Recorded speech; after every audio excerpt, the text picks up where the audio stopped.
నమస్కారం వార్తలకు స్వాగతం ముందుగా ముఖ్యాంశాలు కేంద్ర మంత్రి కిషన్ రెడ్డి మీడియా సమావేశం పలు అంశాలపై వివరణ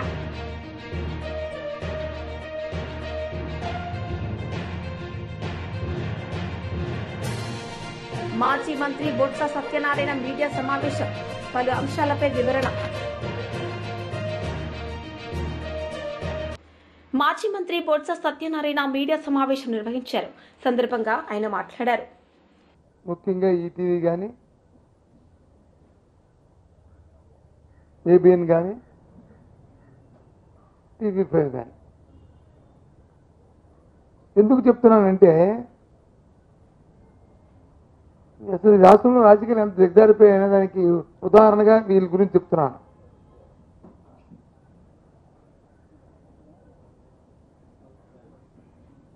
ఒక మాజీ ముఖ్యమంత్రి వచ్చి పర్యటనకి వెళ్తే ఆ పర్యటనలో కొట్టొచ్చినట్లు పోలీసు వైఫల్యం కనిపించడమే కాకుండా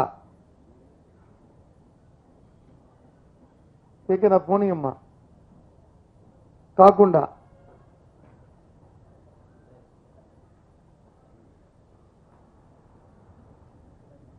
జరిగిన పరిణామాలు చూస్తుంటే అందుకు దిగజారి అనిపిస్తుంది.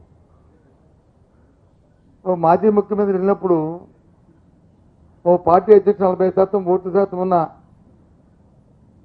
ఓ పార్టీ అధ్యక్షుడు వెళ్ళినప్పుడు వారికి ఇవ్వాల్సిన భద్రత ఇవ్వకపోవడం కాకుండా మొదటి రోజు వచ్చి పోలీసు ఒక మాట చెప్పి తర్వాత వచ్చి అధికారంలో ఉన్న ముఖ్యమంత్రిలో లేకపోతే ముఖ్యమంత్రి తాబేదారులో వారు చెప్పిన తర్వాత మళ్ళీ మాట మార్చి ఏ రకంగా రాష్ట్రంలో పరిపాలన ఉందో చూస్తున్నాం. దానికి ముందుగా ఈ ఈటీవీ, ఈ ఏబిఎన్, ఈ టీవీ5 వాళ్ళు వచ్చి కథనాలు, డిబేట్లు, స్కోలింగ్లు, ఆ తర్వాత పోలీస్ ఇన్వెస్టిగేషను. అంటే ఎంత దిగమగారిపోయింది, ఎంత దిక్కుమాలిపోయింది వ్యవస్థ అనే దానికి ఉదాహరణ. అండర్లైన్ చేసుకోండి. నేను ఎప్పుడు ఇలాంటి మాటలు వాడను. దిగజారిపోవడం, దిక్కుమాలని అనే మాటలు ఎందుకు వాడుతున్నా అంటే అంత సౌకపారైపోయింది. ఆ రోజు వెళ్ళినప్పుడు ఒక యాక్సిడెంట్ జరిగింది. యాక్సిడెంట్లో ఒక వ్యక్తి వచ్చి చనిపోయాడు. చనిపోయిన మాట వాస్తవం. యాక్సిడెంట్ జరిగిన మాట వాస్తవం. ఆ స్వయాన్న ఎస్పీ గారే ప్రకటించారు. ఏమని? ఒక కాన్వాయ్లో మాజీ ముఖ్యమంత్రి వెళ్తున్న కాన్వాయ్లో ఉన్న ఆ కాన్వాయ్ వెహికల్ కాకుండా ఇంకో వెహికల్ వచ్చి సో నెంబర్తో ఉన్న వెహికల్ వచ్చి గుద్దింది.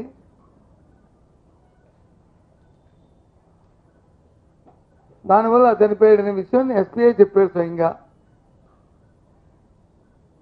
ఆ తర్వాత మళ్ళీ 2 రోజులు పోయిన తర్వాత మాట మార్చి మళ్ళీ ఈ రకమైన డ్రామాను మొదలుపెట్టారు. సరే, ఇవన్నీ పక్కన పెడితే నేను అడుగుతున్నా, అడ్మినిస్ట్రేషన్ గురించి మాట్లాడుతున్నాను. అసలు రాష్ట్రంలో అధికార పార్టీ తాలూకు వైఖరి గురించి మాట్లాడుతున్నాను.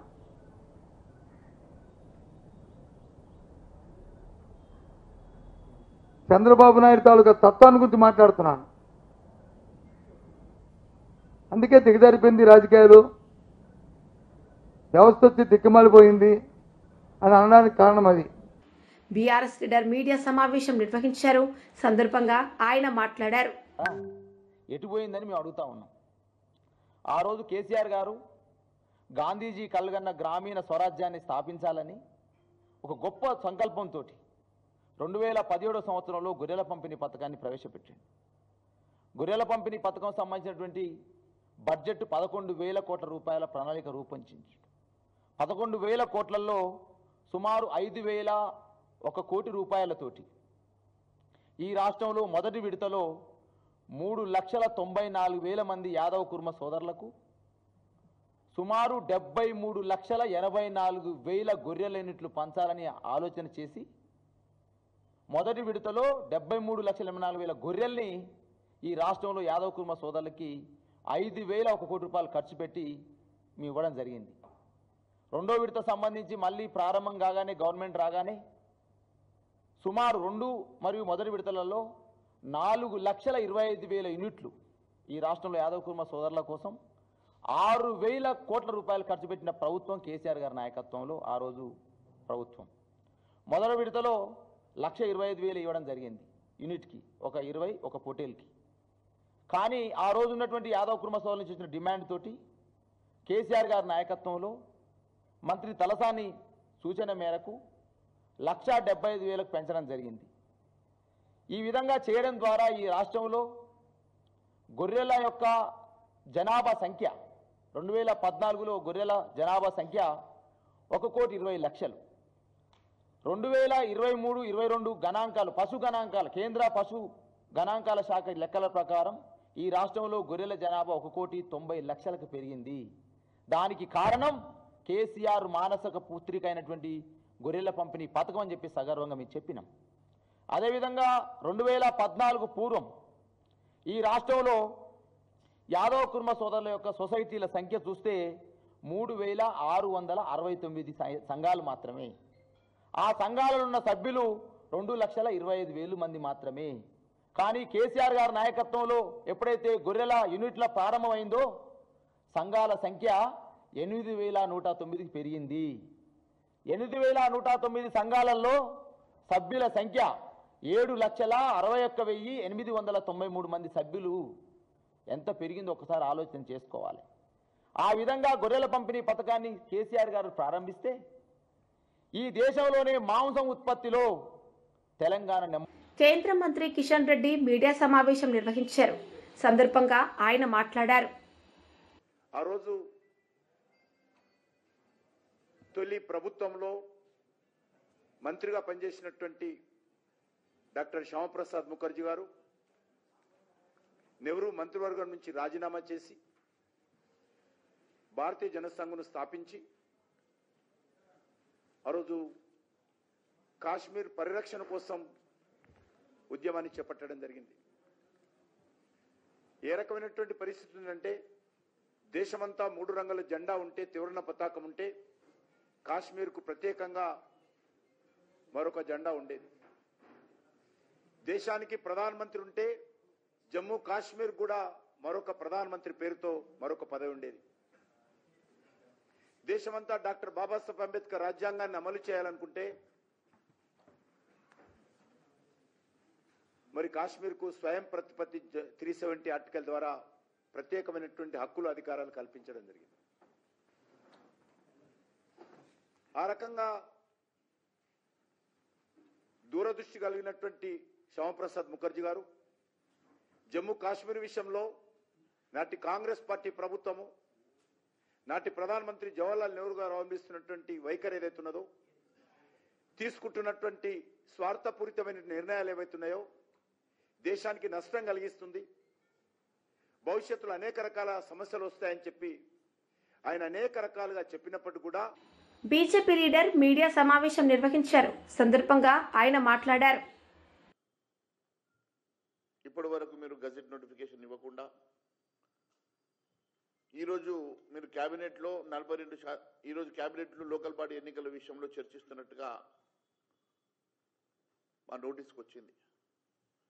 ఎట్టి పరిస్థితుల్లో మీరు అసెంబ్లీలో ప్రవేశపెట్టిన ప్రకారం బీసీలకు 42% రిజర్వేషన్ ఖచ్చితంగా అమలు చేయాలని చెప్పి భారతీయ జనతా పార్టీ డిమాండ్ చేస్తూ ఉన్నది. మీరు కేవలం ఐవాష్ కోసం 42% రిజర్వేషన్ ఇచ్చి ప్రెసిడెంట్ ఆఫ్ ఇండియాకి పంపే ఈరోజు చేతులు దులుపుకునేటటువంటి కార్యక్రమం చేస్తూ ఉన్నారు. మీరు మేనిఫెస్టోలో పెట్టినప్పుడు కేంద్రాన్ని అడిగి పెట్టలేదు. దీన్ని ఏ రకంగా మీరు అమలు చేస్తామనే అంశాన్ని మీరు ఎక్కడ కూడా చర్చించకుండా 42% రిజర్వేషన్ అమలు చేస్తామని చెప్పి చాలా స్పష్టంగా చెప్పిన మీరు ఈరోజు దాటవేసే ధోరణి చేస్తే ఎట్టి పరిస్థితుల్లో మేము చూస్తూ ఊరుకోమని చెప్పి తెలియజేస్తా ఉన్నాను. మీరు ఇస్తామని చెప్పినటువంటి లోకల్ బాడీ ఎన్నికల్లో ఇస్తామని చెప్పినటువంటి 42% రిజర్వేషన్ ఖచ్చితంగా అమలు చేయడంతో పాటు అనేకమైనటువంటి గ్యారంటీలు, అనేకమైనటువంటి హామీలను కూడా ఖచ్చితంగా ఏ రకంగానైతే తులం బంగారం ఇస్తామని చెప్పేసి వివాహంలో కళ్యాణ లక్ష్మితో పాటు తులం బంగారం పెడతామని చెప్పేసి ఇప్పటి వరకు ఎక్కడ కూడా తులం బంగారం పెట్టిన అంశం లేదు. విద్యార్థులకు స్కూటీలు ఇస్తామని, అదే మాదిరిగా అనేకమైనటువంటి రైతు కూలీలకు ఆత్మ భరోసా కానీ, ప్రతి పంటకు 10 పంటలకు బోనస్ ఇస్తామని అనేకమైనటువంటి అంశాల మీద మీరు పూర్తిగా ప్రజల్ని మోసం చేసే సంగతి గుర్తు చేస్తూ ఉన్నాం. ఈరోజు రైతు భరోసా అంశంలో కూడా ఒక యాసంగిని, ఒక సీజన్ని పూర్తిగా మీరు ఎగ్గొట్టడమే కాకుండా మొన్నటి సీజన్లో కూడా 4 ఎకరాల వరకే మీరు వేసి మళ్ళీ దాన్ని పక్కన పెట్టి ఈరోజు మళ్ళీ కొత్తగా మొదటి నుంచి వేస్తామని చెప్పి మరి చెప్పారంటే, మరి 2 సీజన్లో మీరు రైతులకు చేసినటువంటి మోసం, 2 సీజన్లో రైతులకు ఇవ్వాల్సినటువంటి బకాయిలు కలిపి మీరు ఎప్పటి లోపల చెల్లిస్తారో చాలా స్పష్టత ఇవ్వాల్సిందిగా మేము కోరుతా ఉన్నాం. మరి దాదాపుగా 23,973 మందికి మా పెంచిన రిజర్వేషన్ వల్ల బీసీ సోదర సోదరిమణులకు లబ్ధి చెందుతుందని చెప్పినటువంటి రేవంత్ రెడ్డి గారు ఆ ఊసే లేకుండా ఈరోజు దాటవేసే కార్యక్రమాన్ని చేస్తూ ఉన్నారు. ఎట్టి పరిస్థితిలో మరి భారతీయ జనతా పార్టీ అంశంలో ఖచ్చితంగా మీరు చెప్పినట్టుగా రిజర్వేషన్ ఇంప్లిమెంట్ చేయాలని చెప్పి డిమాండ్ చేస్తూ ఉన్నాం. అంతేకాకుండా 11 నెలల పాటు దాదాపుగా లోకల్ బాడీ ఎన్నికల్లో మున్సిపాలిటీలు కానివ్వండి, అంతకుముందు దాదాపు 15 నెలల నుంచి గ్రామ పంచాయతీ, ఎంపీటీసీ, జెడ్పీటీసీ ఎన్నికలు లేక ఈరోజు గ్రామీణ ప్రాంతంలో పూర్తిగా అభివృద్ధి కుండబడమే కాకుండా గ్రామీణ ప్రాంతంలో ప్రాతినిధ్యం లేక ఎక్కడి సమస్యలు అక్కడనే మరి వైఎస్ షర్మిల మీడియా సమావేశం నిర్వహించారు. సందర్భంగా పలు అంశాలపై ఆమె మాట్లాడారు. ఒక వైరల్ అయిన వీడియోను చూడడం జరిగింది. ఆ వీడియోలో చాలా స్పష్టంగా జగన్మోహన్ రెడ్డి గారి కాన్వాయ్, ఇంకా ముఖ్యంగా చెప్పాలంటే జగన్మోహన్ రెడ్డి గారి కారే డ్రైవ్ చేస్తుండగా ఆ కారు కింద పడి ఒక మనిషి కొద్ది దూరం వరకు ఆ కారు అలాగే ఆ మనిషిని టైర్ కింద వేసుకొని ఈడ్చుకు వెళ్ళడం చూశాము. ఇంత బహిరంగంగా అందరూ కళ్ళ ముందు ఈ వీడియో ఇంత స్పష్టంగా కనిపిస్తుంటే ఇది ఫేక్ వీడియో అనడం హాస్యాస్పదం. నిజానికి ఒక కారు కింద ఒక మనిషి పడితే ఆ స్పృహ లేకుండా ఆ కారులో ఉన్న వాళ్ళు అలాగే ఆ కార్ని అలా డ్రైవ్ చేసుకుంటూ వెళ్ళి దానివల్ల ఆ మనిషి ప్రాణం పోవడం చాలా చాలా దారుణం. ఇది ఒక ఎత్తు అయితే తప్పు ఒప్పుకోకుండా క్షమాపణ చెప్పకుండా ఇది ఒక ఫేక్ వీడియో అని జనాలను మభ్యపెట్టే ప్రయత్నం చేయడం ఇంకా దుర్మార్గం. ఒకవేళ అంతకుముందు ఎస్పీ గారో పోలీసులో నాకు తెలియదు ఎవరు చెప్పారో, ఒకవేళ చెప్పారేమో కానీ ఎవిడెన్స్ తర్వాత బయటకు వచ్చిందేమో మనకు తెలియదు. కానీ స్పష్టంగా ఒక విషయం అయితే క్లియర్గా అర్థమవుతుంది. జగన్మోహన్ రెడ్డి గారు సైడ్ బోర్డు మీద నిలబడి జనాలకు షేక్ హ్యాండ్ ఇవ్వబోతున్నారు.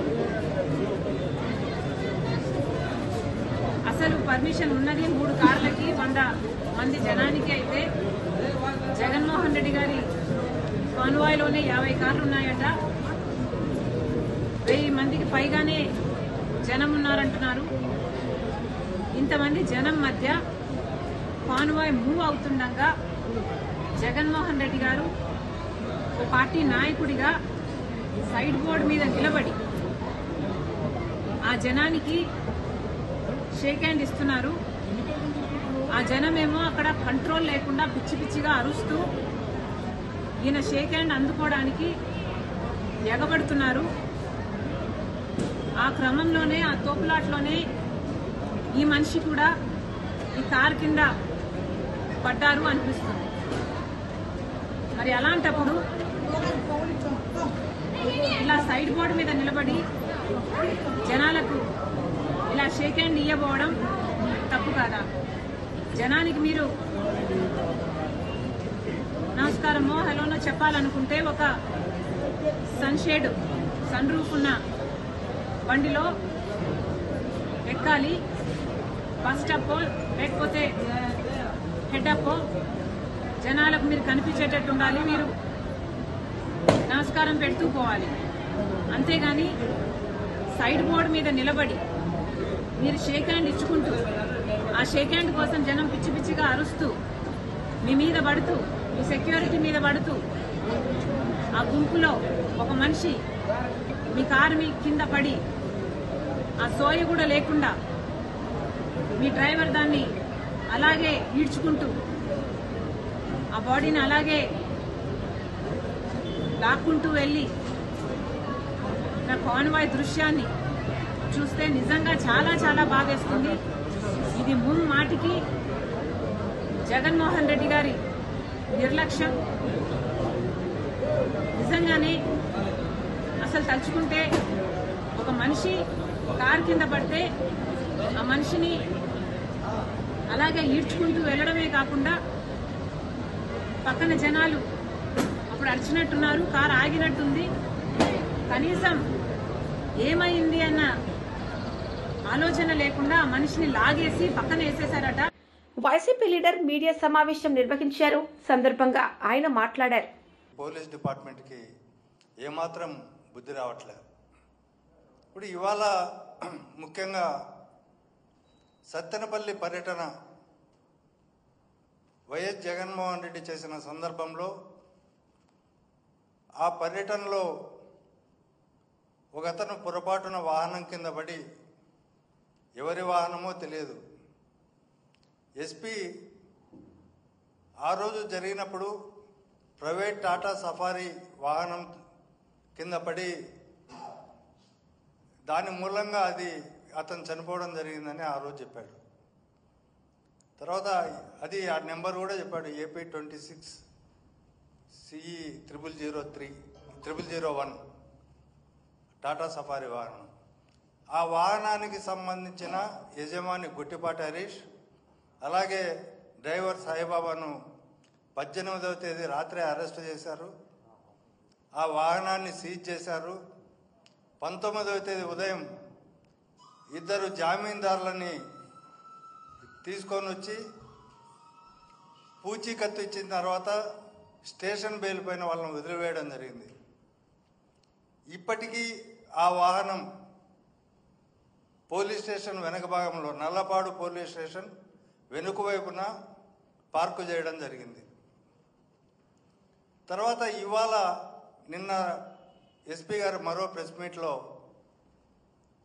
తర్వాత వాళ్ళు విడుదల చేసిన నోట్లో ఏం చెప్పారంటే, మాకు ఈ 3 రోజుల కాలంలో వివిధ వీడియోలు వచ్చాయి. ఒక వీడియోని ఆధారం చేసుకొని మేము ఈ సెక్షన్స్ అన్నీ చేంజ్ చేస్తున్నాము అని చెప్పి సెక్షన్ ఆఫ్ లా అంటే బెయిల్ రాని కేసులు 105 BNS ప్రకారము, అలాగే కల్పబుల్ హోమిసైడ్, తర్వాత సెక్షన్ 49 ఆఫ్ BNS, ఈ 2 సెక్షన్లు పెట్టి ఆల్టరేషన్ మేము ఈరోజు కోర్టులో వేసినట్టు మాకు తెలిసింది. దీంట్లో నిందితులుగా ఆ కారులో ప్రయాణించిన వ్యక్తులను కూడా చేరుస్తూ ఈ ఆల్టరేషన్ మెమో వేశారు. ఎక్కడైనా మనం ఈ దేశ చరిత్రలో ప్యాసింజర్స్ అంటే ఒక ఆర్టీసీ డ్రైవర్ ఏదైనా ప్రమాదానికి గురి చేస్తే డ్రైవర్ పైన కేసు పెడతారా, ప్యాసింజర్ల పైన కేసు పెడతారా? ఈ కారులో ప్రయాణిస్తున్నటువంటి వ్యక్తులపైన వార్తలు ముగించే ముందు ముఖ్యాంశాలు మరోసారి. కేంద్ర మంత్రి కిషన్ రెడ్డి మీడియా సమావేశం, పలు అంశాలపై వివరణ.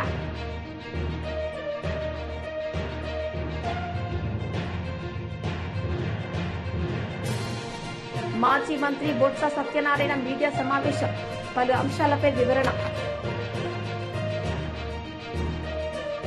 ఈ వార్తలు ఇంతటితో సమాప్తం. తిరిగి ప్రసారమయ్యే వార్తల్లో మళ్ళీ కలుద్దాం. అంతవరకు సెలవు. నమస్తే.